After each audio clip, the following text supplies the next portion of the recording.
तो नमस्कार दोस्तों, मुस्कान इंडिया न्यूज़ में आपका स्वागत है। और हम आए हैं सुल्तानपुरी विधानसभा के अंदर और हम हैं बलराज बौद्ध जी के साथ में। इनसे कुछ बातचीत करते हैं और इनके क्षेत्र में क्या क्या समस्या है, क्या क्या कार्य हो रहे हैं और किस पार्टी से जुड़े हुए हैं, थोड़ी मुलाकात करते हैं।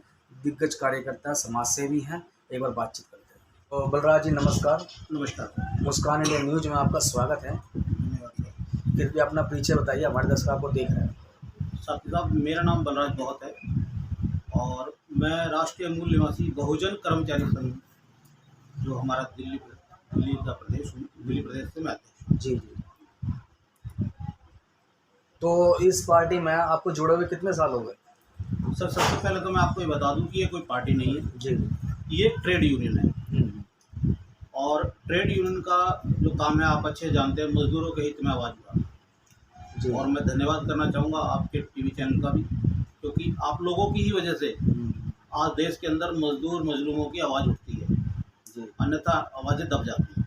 धन्यवाद आपका। तो क्या नाम है, शुरू से क्या नाम है, आप जो ये समाज सेवा में लगे पड़े हैं, मतलब काफ़ी सालों से जुड़े पड़े हैं आप, जो समाज सेवा आप कर रहे हैं, जो मजदूरों का मतलब जो मजदूरों के लिए सोच रहे हैं क्या करना है, कैसे करना है? सर, मैं वर्ष 2013 से सोशल वर्किंग कर रहा हूँ जी। और शुरुआत मेरी कांग्रेस से ही हुई थी। अच्छा अच्छा। कांग्रेस की पार्टी के ही कुछ संगठन थे, जी। जैसे आपने सुना होगा नाम, अखिल भारतीय सफाई मजदूर कांग्रेस। बिल्कुल। वो कांग्रेस का ही एक अलग से विंग थी, उसमें शुरुआत में मैं जुड़ा था।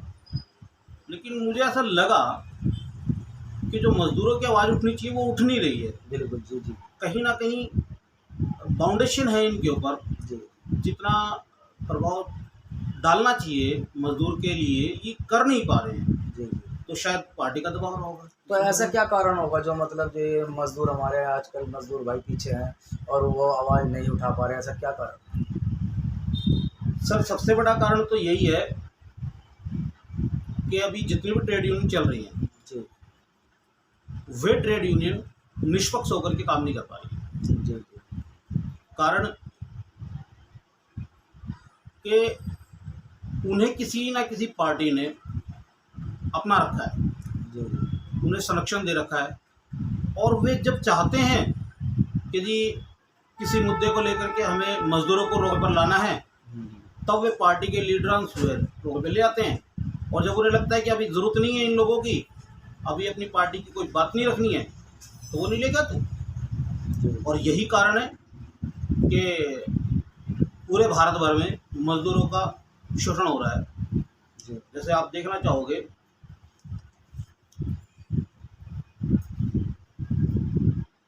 देश के अंदर एक ही कानून है।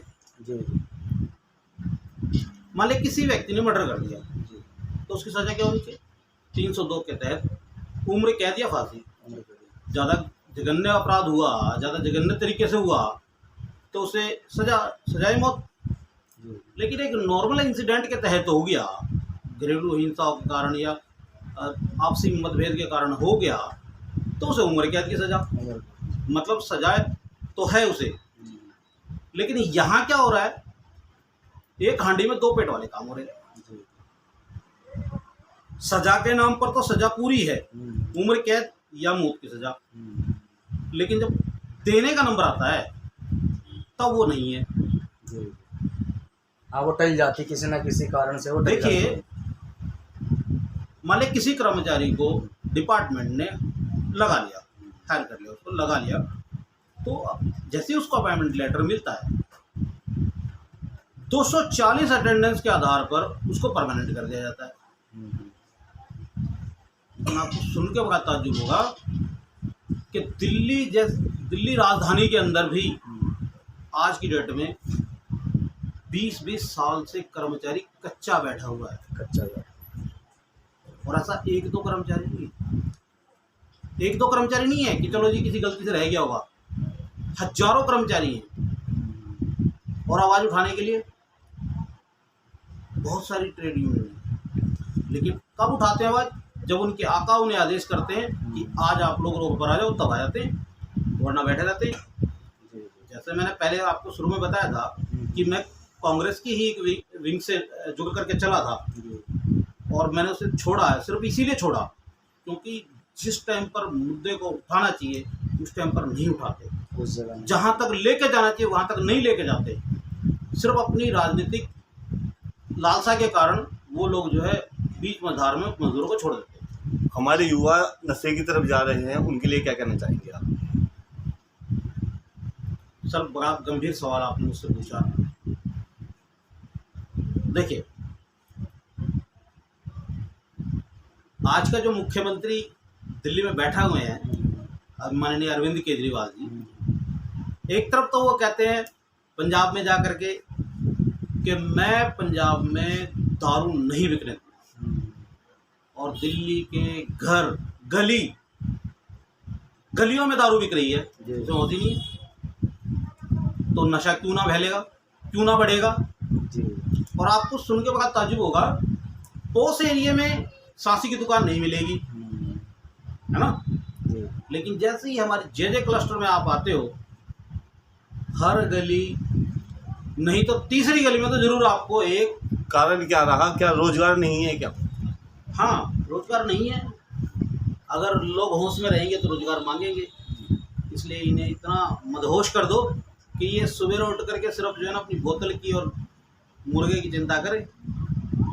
पहले की संस्कृति होया करती थी कि भाई पिताजी बताया करते थे बच्चों को कि भाई बताने की जरूरत भी नहीं पड़ती थी, बड़े आगे उनके पैर छूने हैं, किस तरह आदर करना है। आजकल की ऐसी संस्कृति दिखती नहीं हुआ। सारी चीज़ एजुकेशन पर डिपेंडेंट करती है। जी।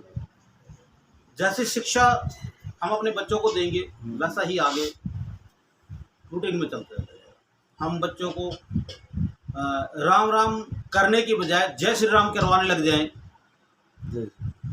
तो फिर क्या होगा?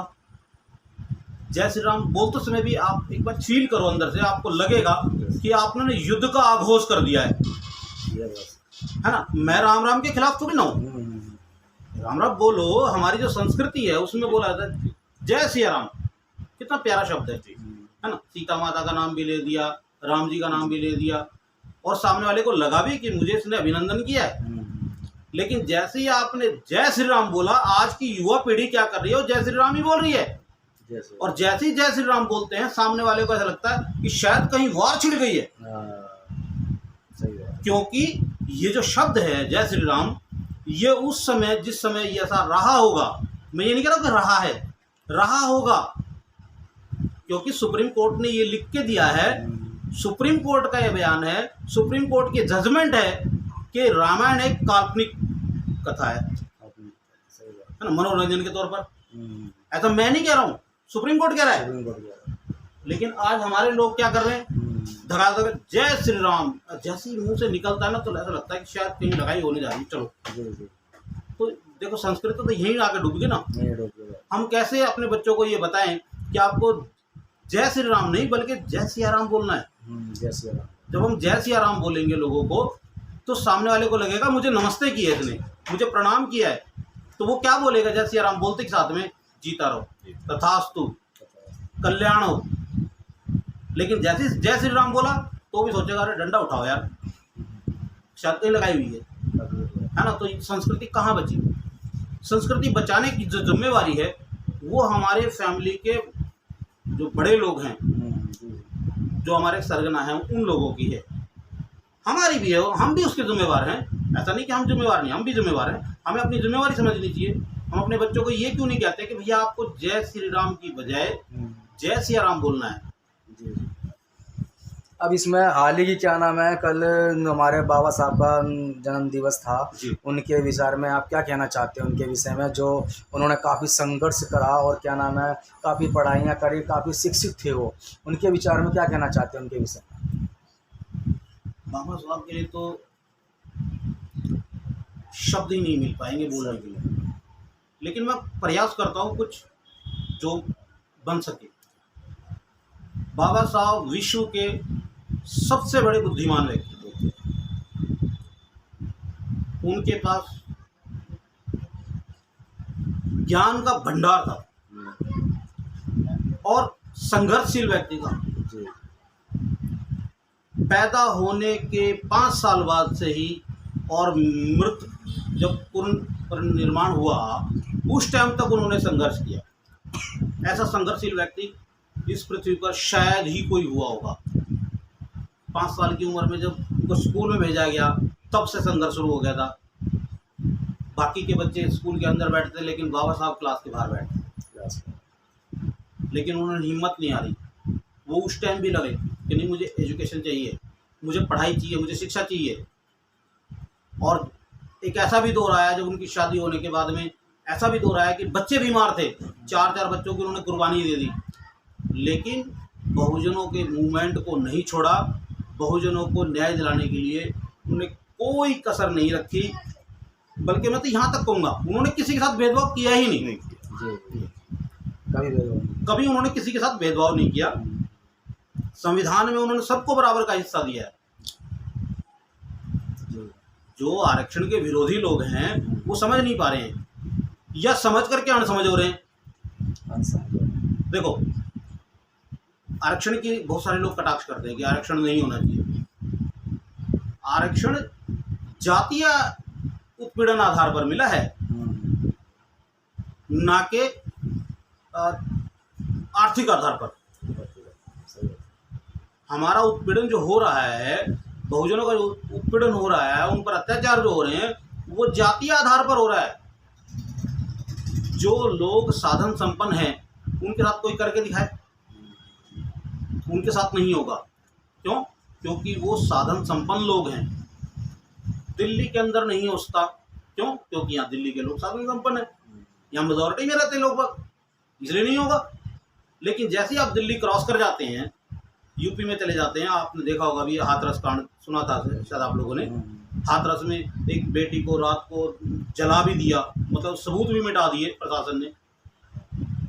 तो ये जातीय उत्पीड़न नहीं है। और रही बात आरक्षण की, 15% SC/ST को है, कैसे न कैसे फाइट करके SC ले लेता है। ST को 7.5% है, वो भी फाइट करके ले लेता है। कहीं ना कहीं आंदोलन करता है, धरने करता है, प्रदर्शन करता है, ले लेता है। लेकिन OBC को नहीं मिलता। मैं SC कोटे का हूं, लेकिन मैं बता रहा हूं कि OBC को नहीं मिलता। OBC परेशान है। और OBC ही के लोग कई बार ये कह देते हैं, अरे यार आरक्षण खत्म होना चाहिए, कर लो खत्म। हम तो कैसे न कैसे करके फाइट करके ले ही लेते हैं, क्योंकि हम बाबा साहब की औलाद है। हमारे पुरखे लगे हैं, हमारे पुरखे लगे हैं, जो हम ले लेते हैं। एकता बनी हुई है, जो एकता मतलब बाबा साहब के जो उनके समर्थक हैं, जो उनके अंदर एकता बनी हुई है, आज भी कामयाब है। असल में क्या, जो हाई पोस्टों पे जो लोग बैठे हैं, अगर आप उनकी संख्या देखोगे ना, तो 90% जनरल कोटे के लोग बैठे हैं। सिविल सर्विस में जो लोग बैठे हैं 90% जनरल कोटे के लोग बैठे हैं। जबकि वहाँ बैठना चाहिए बराबर।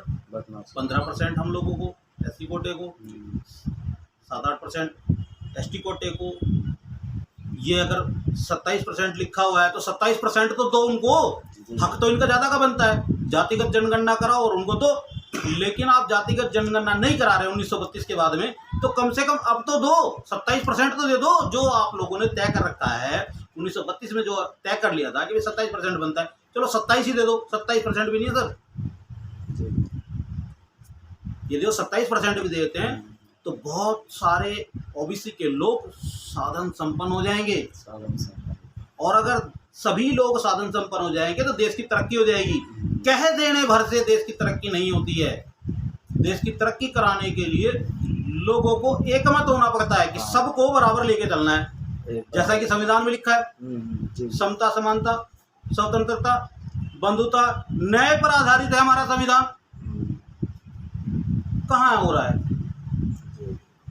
एक बात और बोली थी बाबा साहब,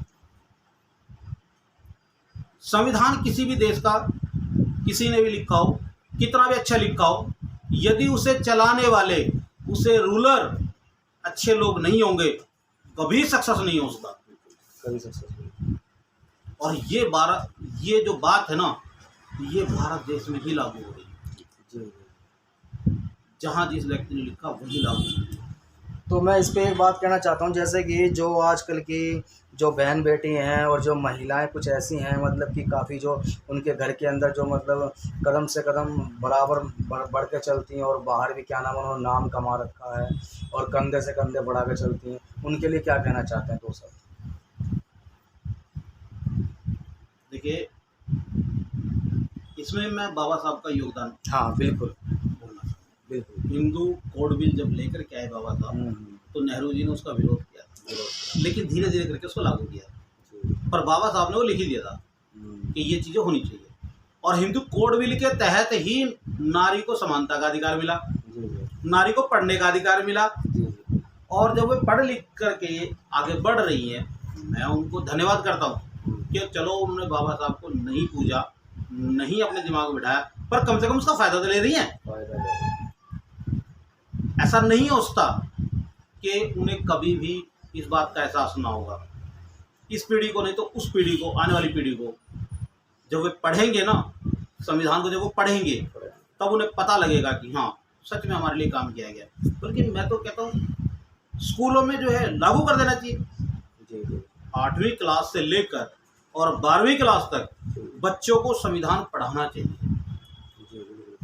अभी देखो, बड़ी अटपटी सी बात है, मैंने भी नहीं पढ़ा है, स्कूल में नहीं पढ़ा, स्कूल से बाहर निकलने के बाद में थोड़ा बहुत पढ़ लिया, और जितना पढ़ लिया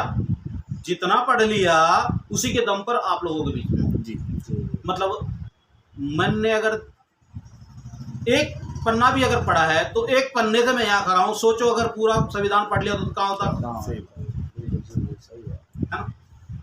तो मैं चाहूँगा, मैं अपनी महिला बहनों को, बेटियों को, माताओं को ये कहना चाहूँगा आपके चैनल के माध्यम से कि उन लोगों को संविधान जरूर पढ़ना चाहिए। कम से कम अपने बारे में जरूर पढ़ें, हिंदू कोड बिल तो जरूर पढ़ें। महावीर जयंती के बारे में क्या कहना चाहते हैं? महावीर जी ने देश में बहुत बड़ा काम किया। महावीर जी की जितनी तारीफ की जाए कम है। उन्होंने समानता के लिए बहुत काम किया, और मैं उनकी जन्मदिन पर सभी देशवासियों को हार्दिक शुभकामनाएं दूंगा, और बाबा साहब की जयंती की भी हार्दिक शुभकामनाएं दूंगा। और आज गुड फ्राइडे भी है, मेरे क्रिश्चियन भाइयों को भी मैं जो है गुड फ्राइडे की शुभकामनाएं। तो किस तरीके एक मिनट चलो। तो बलराज बहुत जी ने जो बातें बताई हैं, एक क्या नाम है, हर एक पार्टी अपने ही लड़ती है, मगर यहाँ जो बातें आ रही हैं मज़दूर के लिए एक संघर्ष लड़ा जा रहा है। और मज़दूर के लिए इन्होंने जो बात उठाई है कि उनको न्याय मिलना चाहिए।